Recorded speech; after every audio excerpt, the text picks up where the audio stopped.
sou a Dandara, da Diretoria de Museus, representando também o Sistema Estadual de Museus, e eu vou falar um pouco para você sobre a função dos museus e a sua responsabilidade na preservação da memória materializada. Então, o que seria um museu? Aí aqui eu trouxe 4 imagens de instituições museais, que seria do Museu Nacional, no Rio de Janeiro, que foi criado em 1818. Também o Museu do Instituto Arqueológico Histórico e Geográfico de Pernambuco, criado em 1862, que é uma das nossas primeiras instituições museológicas. Também trouxe aqui para vocês uma imagem do Museu Arqueológico da Lapinha, aqui de Lagoa Santa, criado em 1972, e também do Museu de Arqueologia de Itaipu, no Rio de Janeiro, criado em 1975. E a gente vai falar um pouco sobre o que torna essas instituições um museu. A gente tem uma definição que é universal, dada pelo Conselho Internacional de Museus, e no ano passado, após algumas discussões, muitas discussões, a gente chegou em uma definição do que seria um museu, o que faz uma instituição de memória ser considerada um museu. Então, de acordo com essa definição, o museu ela é uma instituição permanente, sem fins lucrativos, a serviço da sociedade, que pesquisa, coleciona, conserva, interpreta e expõe patrimônio material e imaterial, abertos ao público, acessíveis e inclusivos. Os museus promovem a diversidade e a sustentabilidade, atuam e se comunicam de forma ética, profissional e com a participação das comunidades, oferecendo experiências variadas de educação, entretenimento, reflexão e compartilhamento de conhecimento. Então, por essa definição atual, que é do ano passado, a gente vê que o museu ele vai muito além de guardar objetos, de guardar coisas velhas, como a gente popularmente escuta, né? Aí eu trouxe um pouco também sobre os princípios fundamentais dos museus, que é dado pelo Estatuto Brasileiro de Museus, da Lei 11.904, de 2009. Esse estatuto ele contribui para essa definição do conceito da instituição, determina procedimentos de criação das instituições, suas funções, atribuições e estabelece normas e diretrizes. Eu acho importante ressaltar também que foi nesse Estatuto Brasileiro de Museus que foi definido a criação dos sistemas estaduais, que é graças a ele que a gente tem também o Sistema Estadual de Museus de Minas Gerais, que foi criado em 2009, instituído por lei em 2013, e que vem atuando desde então, né, no auxílio de todos os municípios do estado. Então, de acordo com essa lei, nós temos 6 princípios fundamentais dos museus, que seria a valorização da dignidade humana, a promoção à cidadania, o cumprimento da função social, a valorização e preservação do patrimônio cultural e ambiental, a universalidade do acesso, o respeito e a valorização à diversidade cultural e o intercâmbio institucional. E dentre todas as instituições museais, nós temos 2 tipos de classificação, que seria de competência administrativa. Então, o museu ele pode ser nacional, que seriam os federais, né? Temos também os museus estaduais, os museus municipais e os museus universitários. E os museus eles também podem ser classificados de acordo com a sua tipologia, que seria a tipologia do acervo. Então, nós temos museus arqueológicos, museus de arte, seja de arte moderna, contemporânea, museus históricos, museus etnográficos, museus de história natural, museus de geologia, de arqueologia, de ciência, museus que contemplam o patrimônio industrial e também os museus casa. E falando um pouco agora sobre a função dos museus. A gente já viu o que torna uma instituição de memória ser um museu, mas qual seria a função dessa instituição? Então, a forma e as funções dos museus estão em constante mudança e evolução. Durante a formação dos Estados-nação, no século XIX, o museu ele foi um instrumento de integração cultural e de definição da cultura e identidade nacional. Então, a gente viu no século XIX a criação dos museus nacionais, do nosso próprio Museu Nacional. Com a derrubada da monarquia, as pessoas viram a necessidade de se agarrar a uma identidade nacional, a ter acesso às coisas que elas não tinham. Então, aqui no Brasil e no mundo inteiro, principalmente com a Revolução Francesa que a gente viu, o povo começa a ter acesso aos palácios e eles têm essa noção de que tudo que está ali também é deles. Então, a gente vê esses museus nacionais sendo criados e a população tomando posse desses lugares, né? E também das coleções que estavam dentro desses espaços que a população não tinha acesso. E a partir do século XX houve uma considerável mudança nesse conceito. O museu ele deixa de ser apenas esse aspecto tradicional, que é do edifício, que as pessoas não tinham acesso, à coleção, que elas também não tinham acesso, e ao público. E surge um museu comunitário, que a gente chama de ecomuseu, que passa a ser uma relação, uma inter-relação entre o território, o patrimônio e a comunidade. Então, a partir dos museus comunitários, do ecomuseu, a sociedade ela passa a criar também museus, a criar demanda. A gente começa a ver mais museus de comunidade, a gente tem exemplos de museu de favela, museus afro, então não é mais aquela instituição tradicional apenas com quadros enormes e esculturas, que a gente chama muito de um patrimônio de cal e pedra. A gente tem agora um museu comunitário onde as pessoas é, conseguem ter mais acesso e, além do acesso, conseguem ter uma posição de escolher o que vai estar ali dentro da instituição.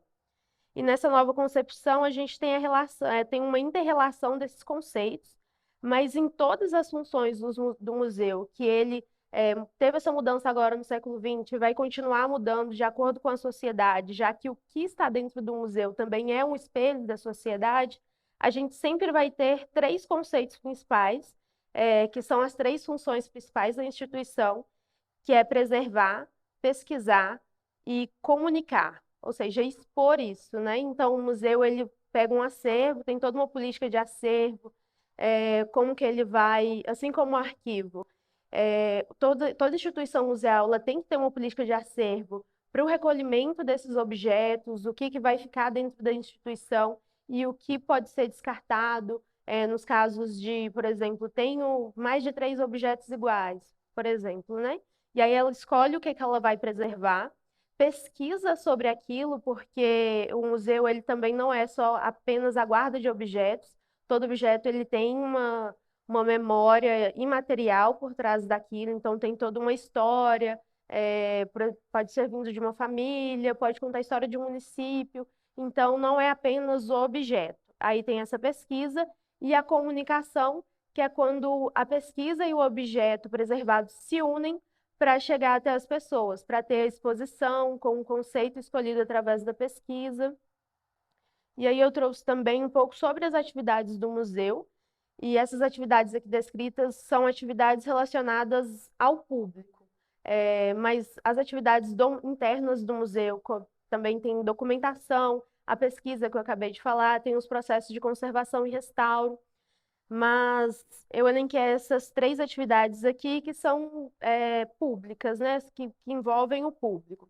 Que o museu tem as atividades educativas, que ele é um espaço de convivência, de troca de conhecimento. Então, toda instituição ela deve realizar essas atividades, induzindo os visitantes aos questionamentos e conhecimento da história do acervo. Como eu falei, o acervo ele não é só um objeto, ele traz uma história. Então, é função do museu realizar essas atividades de uma forma que o público consiga entender essa história e questionar também em cima daquilo, porque nem tudo que está dito é só aquilo, tem sempre algo a mais.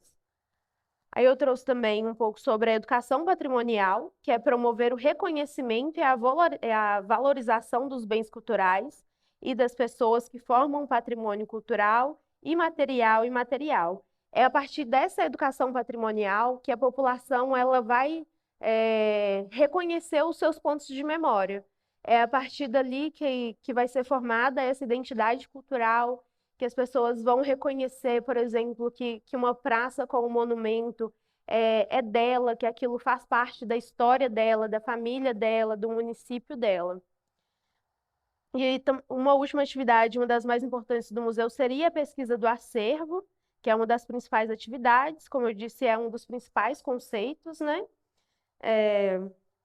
Que é para a realização das exposições e também possibilitando que esse acervo, que a população tenha acesso a esse acervo e a sua documentação. Então, as pessoas elas podem ir até o museu para fazer pesquisas, para conhecer a documentação, e também contribuir com a história da instituição e para a realização dessas exposições.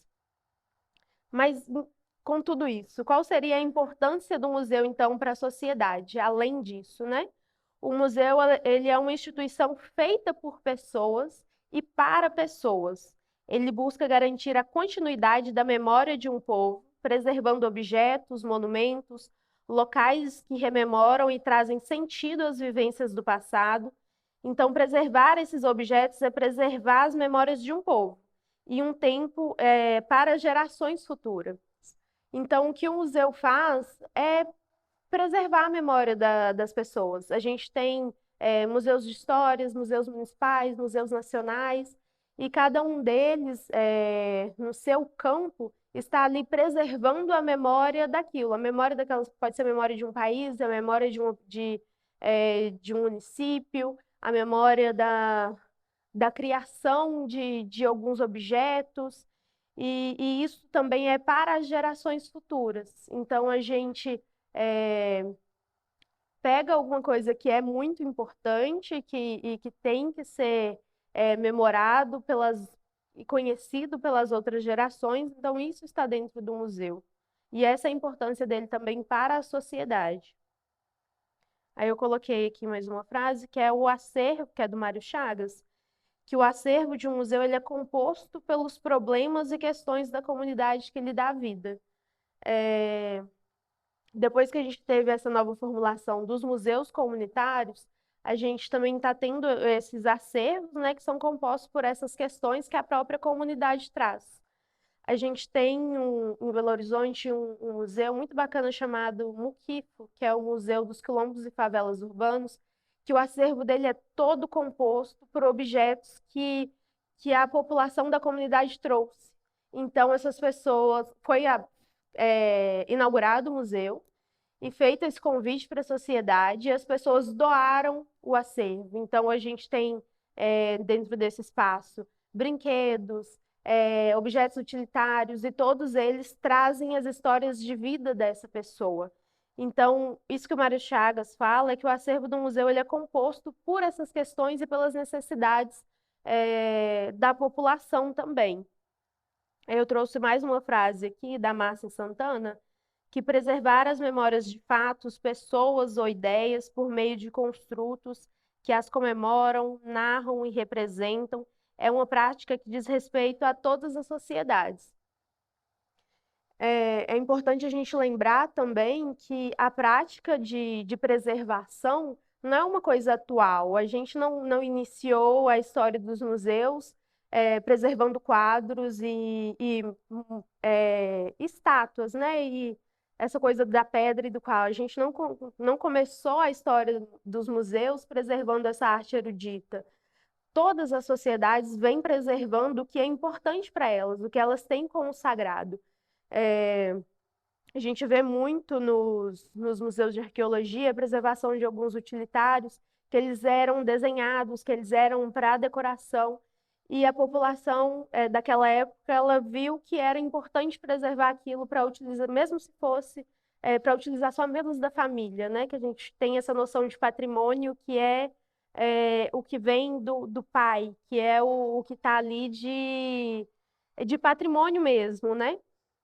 Então, a história dos museus ela começa aí, porque todas as sociedades, mesmo as pré-históricas, o que elas desenhavam nas paredes, nas pinturas rupestres, eram o que elas queriam gravar para mostrar para os filhos, mesmo que elas não tivessem essa noção, elas faziam isso para preservar a história delas, daquele povo de alguma forma.